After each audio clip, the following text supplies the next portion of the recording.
ప్రభు 39 కొరడా దెబ్బలు, అటువంటి గాయములు ఆయన తింటూ కూడా ఓర్చుకుంటూ ఉన్నారు. అలాంటి సమయంలో ఆ యొక్క పచ్చని సిలువ మ్రాను, ఆ యొక్క సిలువను చెక్కి, ఆ సిలువను అది ఫినిషింగ్ లేదు, అంతా అది కచ్చగా ఉంది. ఆ యొక్క పచ్చి మ్రాను దాని మీదనే యేసుక్రీస్తు ప్రభును ఈ యొక్క భుజం మీద పెట్టి ఉన్నారు.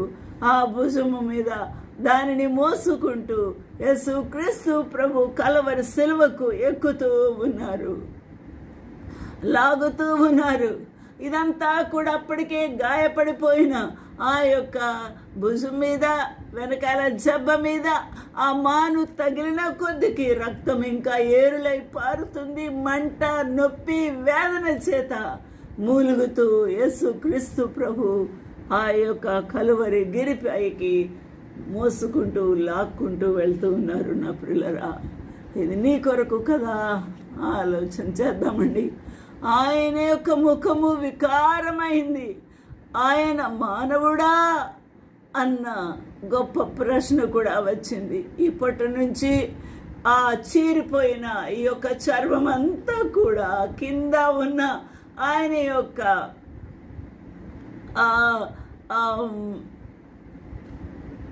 కప్పవలసిన ఆయన యొక్క సెక్షువల్ ఆర్గన్స్ అన్నీ కూడా ఓపెన్ అయిపోయి అవన్నీ కూడా తెగిపోయి ఉన్నాయి. నా ప్రియులరా, ఆ యొక్క దేహము స్త్రీదా పురుషునిదా అన్న తేడా కూడా దూరం నుండి ఎవరు గమనించలేని స్థితిలో వారు ఆ ప్రభువుని గాయపరిచి ఉన్నారట.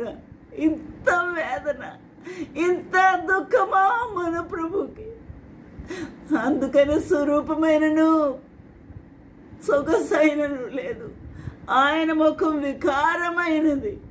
ఆ ప్రభువుని గుర్తించుటకు అసాధ్యమైపోయింది. నా ప్రియులరా, ఇది నీ కొరకే ఆ ప్రభు ఇంత వేదన అనుభవించి ఉంటున్నారు. ఇది మానవుడు అర్థం చేసుకోవాల్సిన చాలా ప్రాముఖ్యమైన ప్రభు యొక్క సిలువ శిక్ష. ఆయన వేదన నీ కొరకే. ఆయన తన స్వరూపమును మార్చుకున్నాడు. నీ మీద వేయవలసిన ఈ శిక్ష, నిన్ను కొరడాతో జులిపించి కొట్టి నీకు ఆ శిక్ష నీ మీద మోపవలసిన ఆ తరుణంలో ఆయనే ఆ సిలువనెత్తుకున్నాడు. హల్లెలూయా, దేవునికి మహిమ కలుగును గాక. ఎంత వేదన ప్రభు అనుభవిస్తున్నారో మనము ఆలోచన చేయవలసింది.